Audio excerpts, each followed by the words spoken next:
कोई कहानी पुराण, शिव पुराण, महाभारत, रामायण, गीता या कोई किसी बुजुर्ग द्वारा बतलाई गई कोई कथा हो, उसको यदि ध्यान से सुनते हैं तो मजा भी आता है और आनंद भी और समझ में भी आती है बात।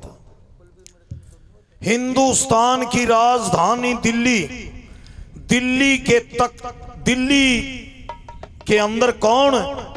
एक सेठ ताराचंद निवास किया करते थे।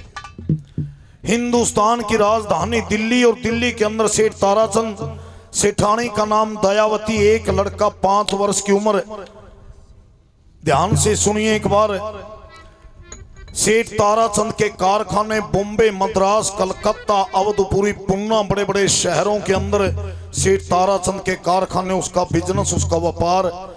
4 समुद्री जहाज सेठ ताराचंद के पास होया करते थे जो प्रदेश व्यापार के लिए रखे हुए थे। और सेठ ताराचंद किस प्रकार के दानी बतलाए गए।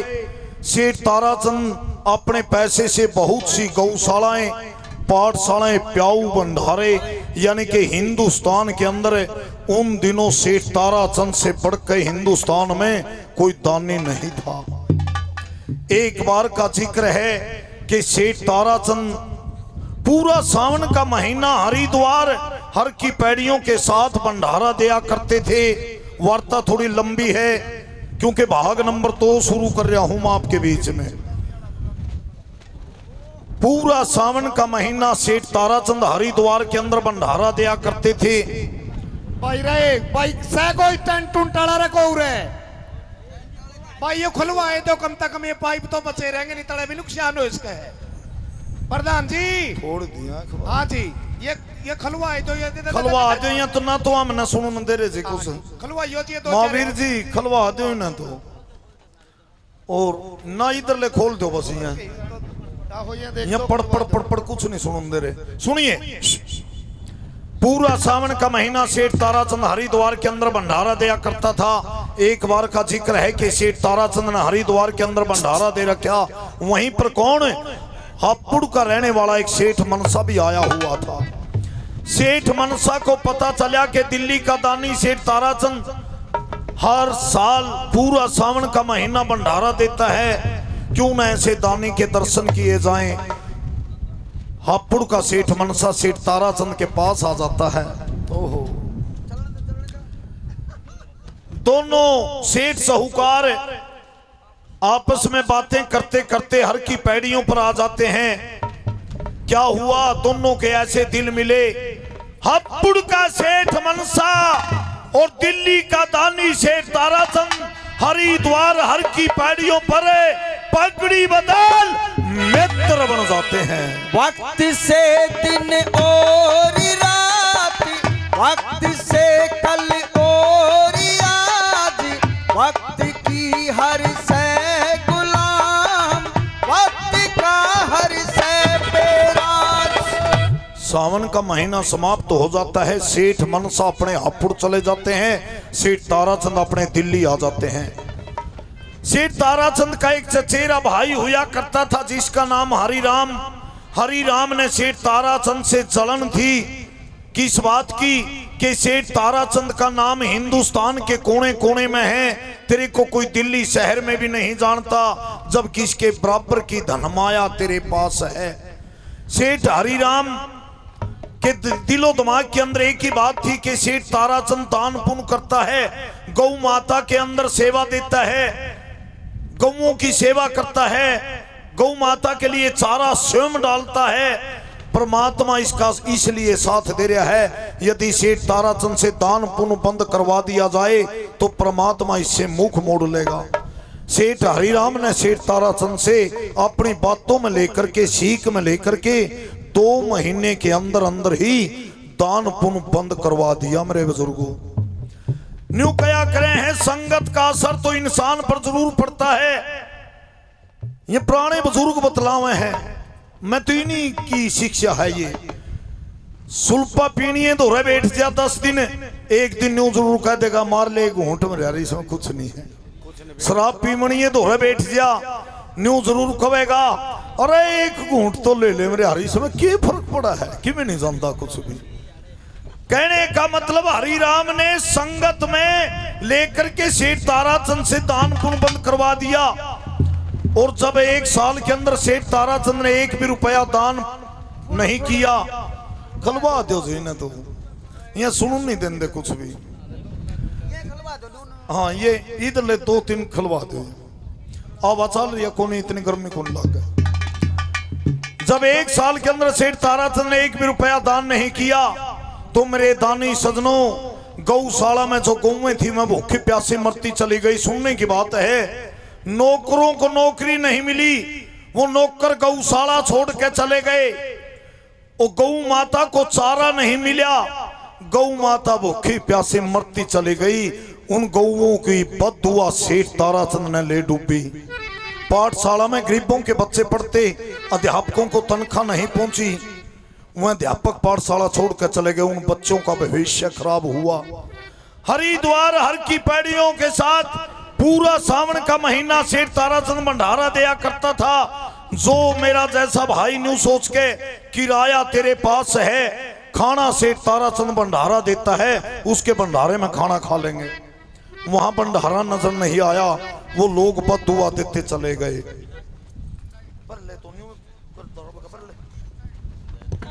मेरे दानी सदनों, जब 1 साल 1 महीने के अंदर 1 भी रुपया दान नहीं किया तो क्या हुआ कि सेठ ताराचंद के चारों समुद्री जहाज समुद्र में डूब जाते हैं, सामान के भरे भराए। जितने कारखाने बॉम्बे, मद्रास, कलकत्ता, अवधपुरी, पुन्ना, सारे कारखानों में आग लग ली, राख बन जाता है सेठ ताराचंद का सब बिजनेस व्यापार, सब कुछ खत्म हो लिया। परमात्मा ने यहां तक नौबत आना दी। जब दान पुण्य किया करता था, गौ माता की सेवा किया करता था, सेठ ताराचंद के 4 समुद्री जहाज चलते थे। और कहां पहुंच लिया, घर में 2 वक्त का भोजन नहीं छोड़ा परमात्मा ने। इसीलिए तो बुजुर्ग कहते हैं कि उसकी लीला परंपार है। वो राजा से रंक बना दे, रंक से कर दे राजा, उसकी लीला परंपार है। परमात्मा ने क्या काम कराया कि सेठ ताराचंद मैंने तेरे धन इसलिए दिया था, तू भी रज के खा और गौ माता की सेवा कर। तू सारे धन मालना अपने ही समझ बैठा कि सारा मेरा है, इन्हें बचा लूं। बचावेगा तो जब इस धन में तू, मैं धन माल रुपया तेरे पास छोड़ दूंगा। 6 साल का बेटा चंद्रगुप्त जब भूखा प्यासा मरने लग गया, सेठानी और सेठ दोनों ने मिलकर के 200 रुपए महापुड़ में मनसा सेठ के गिरवी धर दिया चंद्रगुप्त को। मेरे दानी सजनों, सेठ मनसा ने पढ़ाया लिखाया, कार व्यवहार बिजनेस व्यापार सब कुछ सिखा दिया, अपना बेटा समझ के पाला चंद्रगुप्त सेठ मनसा ना अपुड़ के अंदर। इधर सेठ ताराचंद दोबारा से दान पुण्य में श्रद्धा भावना रख ली, जंगल से लकड़ी काट के लावे, बाजार में बेचे, अपने गुजारे जोगा बचा के, बाकी गौ माता की सेवा में दोबारा से फेर लाग लिया सेठ ताराचंद। धीरे धीरे सेठ ताराचंद गुजारे से खाना लग गया खाने। ये किसकी देन है? ये गौ माता की देन है, गौ माता की सेवा है मेरे बुजुर्गों। इधर 18 साल का चंद्रगुप्त जवान हो लिया। सेठ मनसा के 2 लड़के, करोड़ीमल और मरोड़ीमल, दोनों शादीशुदा हैं सेठ मनसा के लड़के। सेठ मनसा जितना विश्वास चंद्रगुप्त पे कर रहा है सेठ ताराचंद के बेटे पे, इतना विश्वास अपने दोनों बेटों पे भी नहीं कर रहा है। अब एक दिन की बात, संगल द्वीप के व्यापारी आ जाते हैं। रुई का व्यापार किया करता था सेठ मनसा, और रुई खरीदने के लिए आ जाते हैं संगल द्वीप के व्यापारी सेठ मनसा के पास। और मनसा सेठ ने जिम्मेवारी किसकी लगा दी? उस पाल पुत्र चंद्रगुप्त की के बेटा चंद्रगुप्त, तेरे को संगल द्वीप में जाना है, रुई बेचकानी है, व्यापारी मिलेंगे, नाम पता दे दिया। अब चंद्रगुप्त तैयार होके चला तो बाबियों ने क्या मंगवा लिया चंद्रगुप्त से, सुनिए यहां से सांग, एक बार जय का नारा लगाइए। भाग नंबर 2 सेठ ताराचंद। बोलिए शंकर भगवान की जय हो, श्री कृष्ण भगवान की जय हो, बाबा बालाजी महाराज की जय हो। मां बुन्हे सूर्य अम्बे जगदम्बे गायत्री दुर्गे मां भुवानी हंस वाहनी सरस्वती मां भद्रकाली मनसा रानी मां शेरा वाली की जय हो, बोलिए पीर फकीरों की, साधु संत महात्माओं की जय हो, औलाद के दानी वीरों की बोलिए पंच वीरा की जय हो। सदा ही जय हो, हेलो। सदा ही जय। आओ जी एक बार गौ माता का सांग, एक दूसरा बार सांग। शुभारंभ करवाओ जी। उसके बाद मेरे दानी सजनों, जितने जोगा हूं वादा करूं हूं भरी सभा के बीच में, जितने जोगा हूं जो मेरे पल्ला है प्रसन्ना लेकर काम करूंगा, राम का नहीं खाऊंगा। फिल्म सी चलेगी चंडीगढ़ के थिएटर में। ये लड़का है जिसके साथ में धर्मपाल के फेरे हुए हैं। आप एक बात बताइए, माता जी, ये सच्चे मोती का जूड़ा और 9 करोड़ लाल क्यों बेचते हो? माता जी ये मेरे किसी काम के नहीं, रात्रि के समय मेरे फेरे हुए थे यहाँ पर। अच्छा। नाम था धर्ममाल की। मैं इनको वापिस देने आया हूँ। जो दूल्हा था टांग से लंगड़ांग से काना, उन्होंने मेरे को किराए पर किया था। अच्छा। हाँ। आपका नाम क्या है? मेरा नाम चंद्रगुप्त है, मैं सेठ का लड़का हूँ जी। बेटा चंद्रगुप्त। हाँ। जिसके साथ में आपके फेरे हुए हैं वो मेरी बेटी धर्मपाल की है। आपके लड़के हैं? आप मेरी बेटी को साथ में लेकर जाना। और उस बारात ने, हरामजादी ने हमारे साथ भी बड़ा धोखा किया है। कहाँ है वो बारात? जालिए ताई, हम तो अरे मेरे बाप के छोटो, हम तो सीम कूद गए। अरे पड़े सो बेटा। हाँ माता। आप मेरी बेटी को अपने साथ में लेकर जाना, मैं उसको तैयार करती हूँ। तैयार करते हैं? जी हाँ। बेटे छाती में जितना दम है काट के दिखा, दम का। शाबाश। हाँ भाई। धर्मपाल की हाँ माँ, आइए मेरी बेटी, आइए हाँ माँ। बेटी। आपने अपने पति के साथ में जाना है। और मेरी बात सुनिए, क्या कहने साधु? शाबाश।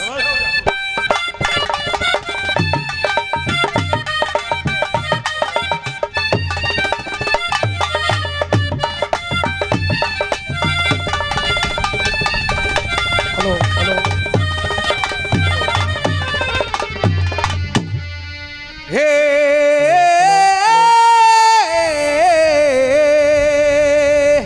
क्या कहने बेटे? शाबाश। हे बेटी मेरी आत्मा कहती, हे बेटी मेरी हेलो हेलो हेलो। आत्मा कहती, हे फूलो फड़ो सुहाग तेरा, हे लेन देन में कसर ना छोटी, आके बेटी आग तेरा। बेटी मेरी आत्मा कहती, फूलो फूलो सुहाग तेरा, लेना देना मैं कसर ना छोड़ी, आगे बेटी भाग तेरा। बेटी धर्मपाल की शाबाश। हाँ माँ। बेटी मेरी आत्मा कहती, जी। फूलो फड़ो सुहाग तेरा, लेन देन में कसर न छोटी, आगे बेटी भाग तेरा। सुनिए।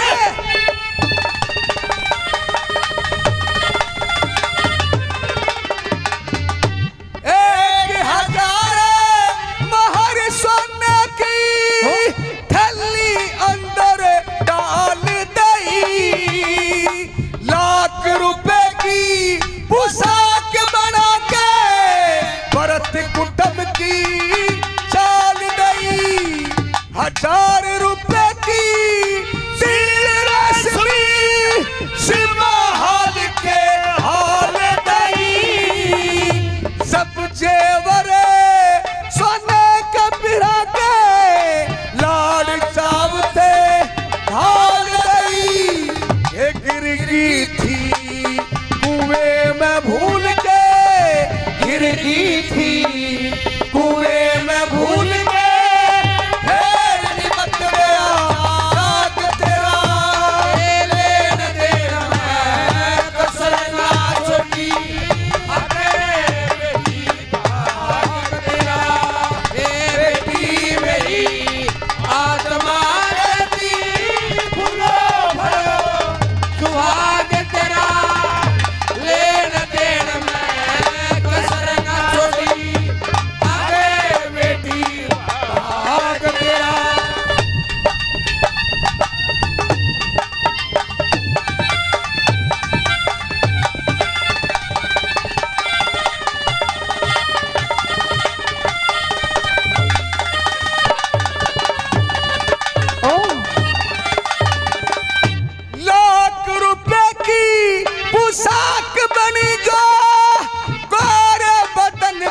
खूब खिली झलक लगे तारे से टूटे ना नजरों से झोंक झिली संगल दीप में 16 रसी पदमनी पवन के साथ हिली देख रूप सब दुनिया कहती जोड़ी जोग में जोग मिली हे पण में सर ने दे दिया सब भरे पण में सर ने दे दिया सब भरे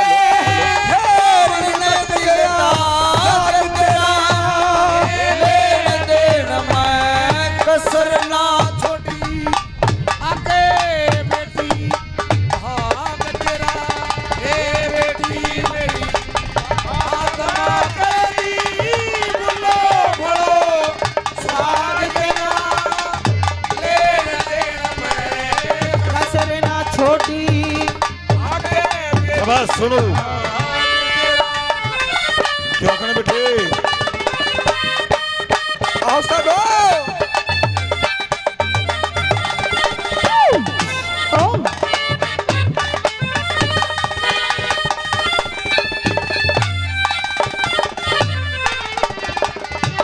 बेटी धमाल की माँ मैंने आपको 16 वर्ष तक पढ़ाया लिखाया जी पाल पोस के नौजवान की हाँ और बेटी आज तू जा से मैं आपके बगैर कैसे रहूंगी मेरी बात सुनिए अरे उस्ताद ढूंढिए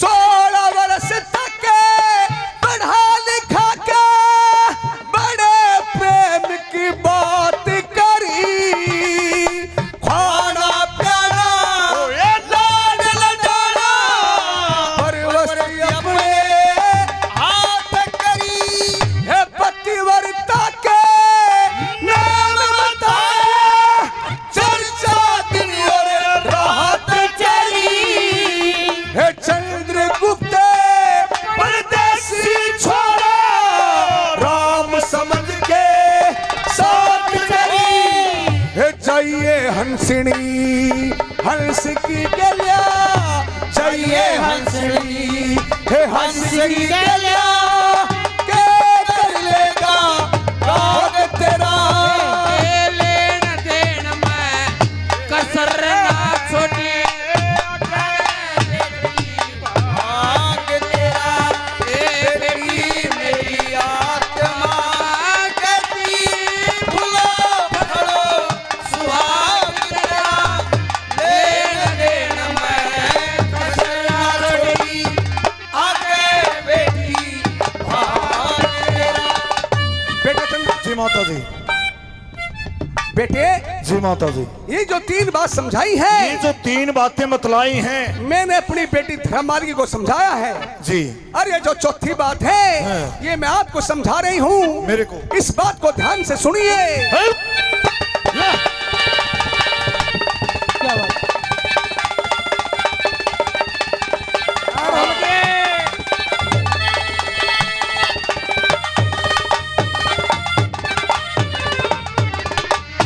मात पिता अपनी बेटी बेटा तेरे शरण गेरी लाड करिया छाती कला दिया उम्र हजारी हो तेरी श्री लक्ष्मी चंद्र ज्ञान की चर्चा रात दिन हित से तेरी और तार लिए धर पर तसीजा खोटी चले सुता मेरी और हम नौकर तू लिए माल की हम नौकर तू लिए